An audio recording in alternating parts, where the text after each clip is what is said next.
Hello, I'm going to be reading The Whipping Boy by Sid Fleischman. The Whipping Boy. Chapter 1, in which we observe a hair-raising event. The young prince was known here and there, and just about everywhere else, as Prince Brat. Not even black cats would cross his path. One night, the king was holding a grand feast.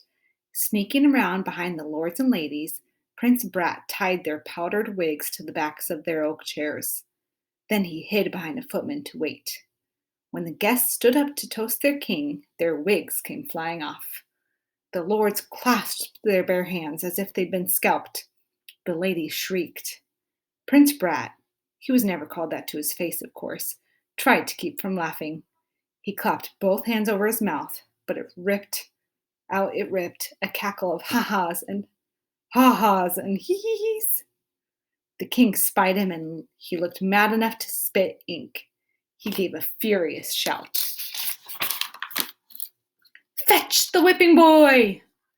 Prince Brat knew that he had nothing to fear.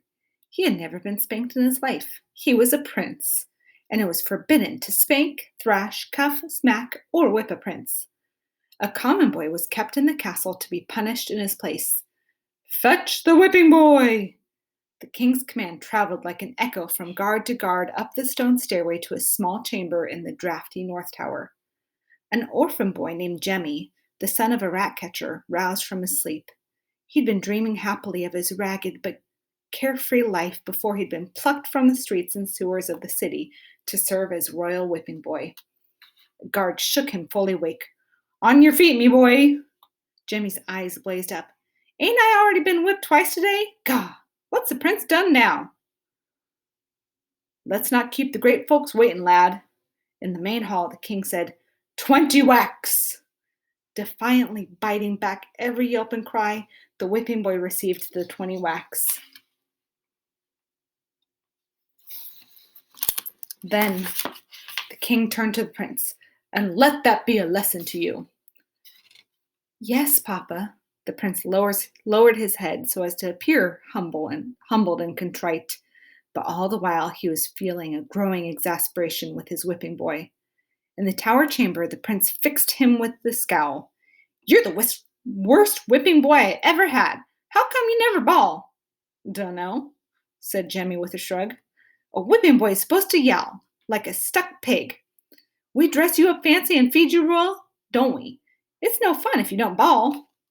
Jemmy shrugged again. He was determined never to spring a tear for the prince to gloat over. "Yelp and bellow next time, hear? Or I'll tell Papa to give back your rags and kick you back into the streets." Jemmy's spirit soared. "Much obliged, your royal awfulness," he thought. "I'll take me rags and I'll be gone in half a blink of an eye." Chapter 2, wherein the prince cannot write his name.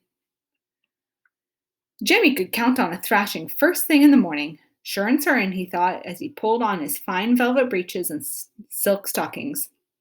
The prince wouldn't know his lessons. The royal tutor was quick as a fly swatter with his willow switch, and Jemmy would be back in rags. "Take a look at me, Pa. Rest your bones," he muttered to himself.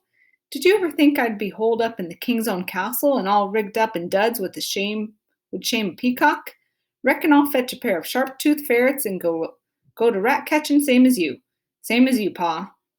The tutor, Master Peckwitt, was a round-faced man with fat cheeks. He pointed his switch at the prince. "You fiddle-faddled scholar," he bellowed. "One day you'll be king, and you still don't know the alphabet from pig tracks." The prince snapped his fingers. "I can always get someone to read for me." "You can't so much as write your name." "Pish-posh! I can always get someone to write my name for me." The tutor's cheeks, swelling with anger, almost unhorsed the small spectacles saddling his nose. "It would be easier to educate a boiled cabbage. Prepare to be punished, your lordship." 10 whacks at least," said the prince. "Good and hard, if you please." Jemmy, who was obliged to be close at hand for the daily lessons, reckoned that freedom was now close at hand. The prince threw him a smirking glance as Master Peckwitt raised the switch and beat the whipping boy like a carpet. Jemmy didn't bawl. He didn't yelp or bellow. 10 whacks, and not a sound escaped his lips. "You contrary rascal!" the prince exploded. "I'm on to you, Jemmy from the streets. It's pure spite that you won't howl. Think you can cross me and get away with it? Ha! Never and nohow." Gah, thought Jemmy. He's going back on his word. "And don't you try to run away. I'll have you tracked down till your tongue hangs out like a red flag." And so it went for more than a year. The prince learned nothing. The whipping boy learned to read, write, and do sums. Chapter 3. The Runaways. On a night when the moon gazed down like an evil eye, the young prince appeared in Jemmy's chamber. "Boy, tumble out of bed. I need a manservant." Jemmy saw that the prince was wearing a black cloak and carrying a wicker basket the size of a sea chest. "What you up to now? Walking in your royal sleep, are you?" "I'm running away." The whipping boy sat bolt upright. Hardly a day passed that he didn't make one plan or another to run off. But a prince? What horrible new mischief was this? "You can't hop off like you was common folks. What's biting you?" said the prince. "I'm bored." "With jumping bullfrogs in the moat so no one got a wink of sleep?" "Boring." And didn't you laugh fit to kill when the knights slipped off their horses and clattered to the ground? You'd hog grease the saddles." The prince folded his arms. "Boring." "And don't you get me thrashed so that his hide of mine feels like the devil run over me with spikes in his shoes? Let's be off." "Why me?" Jemmy thought. "Can't you find a friend to run off with?" But no, not you, Prince Brat. You've got no friends. That's why me. Jemmy pointed to the window. "It's night out," he protested. "The best time," replied the prince. "But aren't you afraid of the dark? Everyone knows that. You won't even sleep without a lit candle." "Lies. Anyway, the moon's up, good and bright. Come on." Jemmy stared at him with dreadful astonishment. "The king will have a gory-eyed fit." "Positively. He'll hunt us down. You'll get off light as a feather, but I'll be lucky if they don't whip me to the bone. More likely I'll be hung from the gallows. Scragged for sure." "Your lookout," said the prince with a dry grin. "Carry the basket, Jemmy from the streets, and follow me." Chapter 4. Containing hands in the fog. The night moon had lit their way like a lantern, but by dawn the runaways, double mounted on a horse from the castle stable, were hopelessly lost. A thick fog had swirled in. They'd strayed from the road, and trees had closed in on them. "Forests is creepy things," said Jemmy, hanging onto the basket as best he could. "Give me cobbled streets any time." A low branch almost swept them off the saddle. "Boy," said the prince, "get down and lead this dumb-headed beast." "Lead it? In the fog? I need 2 hands and a lantern to find me on nose." But Jemmy slipped off the saddle. A plan had been tumbling about in his head. "Here's your chance, Jemmy," he told himself. "Slip away in the fog. Run for it. No more whippings for you. Not if you can't be found. The great sewers, Jemmy. That's the place to hide." "What's keeping you?" asked the prince. "Grab the halter."